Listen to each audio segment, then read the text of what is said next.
Hello friends, good afternoon. তোমরা সবাই কেমন আছো? আশা করি ভালো আছো। দেখো, ঝমঝম করে বৃষ্টি পড়ছে। সারাদিনই মোটামুটি বৃষ্টি চলছে। তাও 12টার সময় একটু, 11টা থেকে 12টা, 1টা, 2টো, 3টে অবধি বোধহয় ভালো ওয়েদার ছিল। আবার এখন বৃষ্টি আরম্ভ হলো।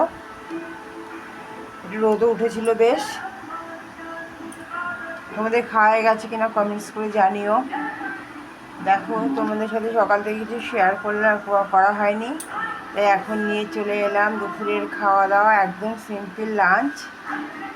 তাহলে তোমাদের সাথে শেয়ার করি কী করলাম আজকে রান্নাবান্না।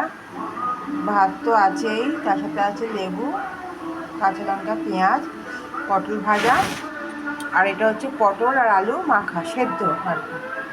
আলু পটল সেদ্ধ দিয়েছিলাম, সেটা ভালো করে তেল, নুন, লঙ্কা দিয়ে মেখেছি। সয়াবিন করেছি, নিরামিষ হবে সয়াবিন। আর এটা হচ্ছে টমেটোর চাটনি। এই হচ্ছে আজকে আমার সিম্পল লাঞ্চ। তোমাদের খাওয়া হয়ে গেছে কিনা কমেন্টস করে জানিও প্লিজ। আর আজকের লাঞ্চের থালি যদি তোমাদের দেখতে ভালো লাগে, সিম্পল লাঞ্চের থালি, তাহলে একটা লাইক করে দিও। ভালো থেকো, সুস্থ থেকো, সাবধানে থেকো। দেখা হবে নতুন একটি ব্লগে।